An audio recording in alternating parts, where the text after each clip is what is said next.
देखिए कितनी सुंदर बात। उत्तरा अपने ससुर के पास नहीं गई। अर्जुन सामर्थ्यवान है, युधिष्ठिर सामर्थ्यवान है, द्रौपदी के पास भी नहीं गई, सीधे आई है भगवान के पास। क्योंकि द्रौपदी अपनी बहू को शिक्षा देती थी कि बेटा जब कभी भी विपत्ति आवे अन्य किसी का आश्रय मत करना सिवाय परमात्मा के। जो अन्य का आश्रय लेते हैं उनको कहीं आश्रय नहीं मिलता है, इसलिए परमात्मा का आश्रय करो। मैं इसका प्रमाण हूं।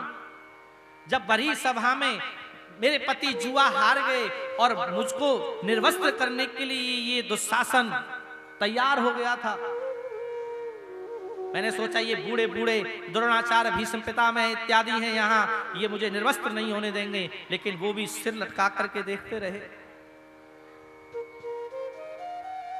मुझे घमंड था अपने 5 पतियों पे कि सिंह के समान मेरे पति हैं, लेकिन वो भी नीचे सिर करके देखने लगे। वो लोग भी मुझे नहीं बचा पाए। मैंने सोचा मैं भी क्षत्रिय पुत्री हूं, मैं अपनी रक्षा करना जानती हूं।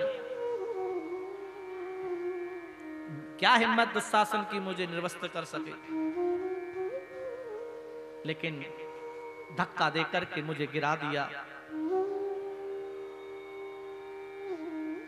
और साड़ी को खींचने लगा। जब मैंने देखा कि कोई सहारा नहीं है तो मैंने हाथ ऊपर उठा करके प्रभु को पुकारा है, श्री कृष्ण द्वारिकावासिन देव देव जगतपते।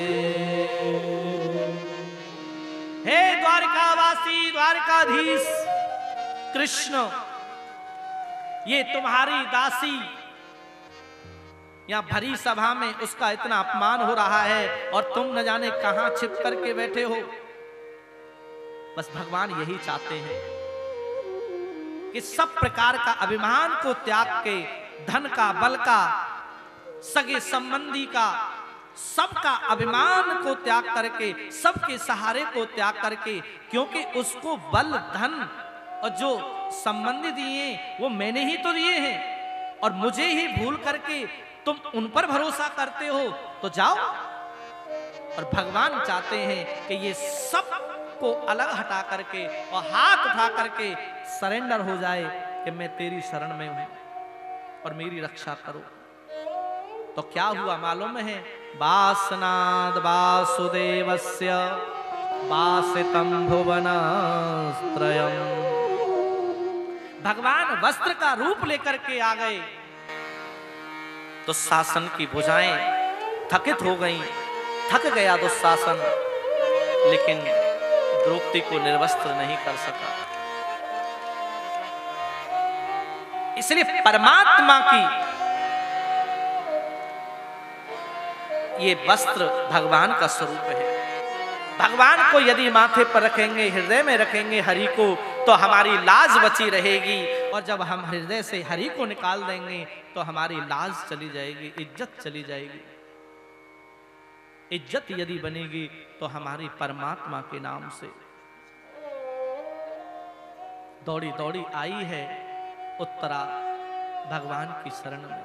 भगवान ने कहा ठीक है बेटी, चिंता न करो, मैं आपकी रक्षा करूंगा।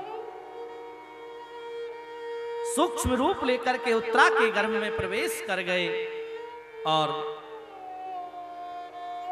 उस ब्रह्मास्त्र से रक्षा करी है उस बालक की।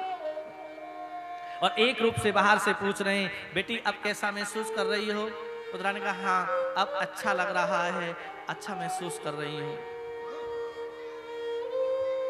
भगवान गर्भ में भी हमारी रक्षा करते हैं और बाहर भी भगवान हमारी रक्षा करते हैं।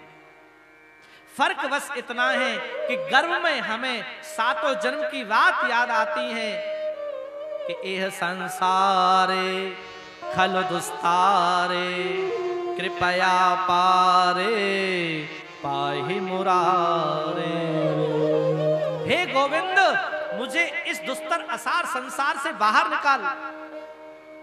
गर्भ में जब व्यक्ति रहता है तो बड़ी प्रार्थना करता है भगवान से कि मुझे बाहर निकाल, बड़ा कष्ट हो रहा है। तो वहां भी भगवान रक्षा करते हैं, क्योंकि वहां भगवान याद रहते हैं। और जैसे ही संसार में आते हैं तो हम भगवान को भूल जाते हैं। भगवान रक्षा किए हैं उत्तरा के गर्भस्थ शिशु की।